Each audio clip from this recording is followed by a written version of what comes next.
আমরা চলে গিয়েছিলাম গোপীনাথপুরের গঙ্গা মেলায়। প্রথমেই মা গঙ্গাকে প্রণাম করে চলুন এগিয়ে যাই। শোনায় একটা অ্যাডভাইসমেন্ট।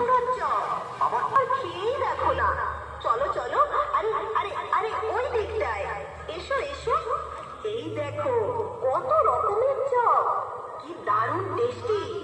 এই নাও খেয়ে দেখো। বলছো দাও, না খেলে তো আবার মুখটা ভার। মেলায় ঢোকার আগে আপনাদের একটা দারুণ জিনিস দেখায়। আসলে এটাই এখানকার মেলায় এলে দেখার জিনিস। এখানকার বড় বড় ট্রলার, যেগুলো মাছ সমুদ্রে যায় মাছ ধরতে। এর একটা বড় ভিডিওগ্রাফির মধ্যে ওদের মাছ সমুদ্রের ভিডিওগুলো যখন দেয়, তখন আপনি মেলা দেখেছিলেন সেগুলোই নিতাই মান্না মহাশয়, আপনি মঞ্চের সামনে চলে আসুন, আপনাকে বিশেষ প্রয়োজন।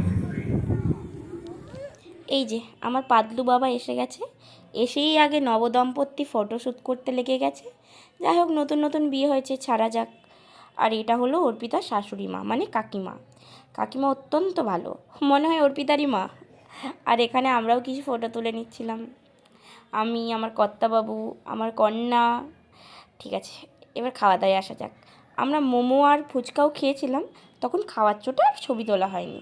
এখানে জাস্ট ঘুগনি আর আইসক্রিমের ছবিটাই রইল। তবে আইসক্রিমটা জাস্ট অসাধারণ খেতে ছিল। আর আইসক্রিম বিক্রেতাটাও একদম দারুণ ছিলেন। একদম বলে না যে মহিলা স্বতন্ত্রের উদাহরণ।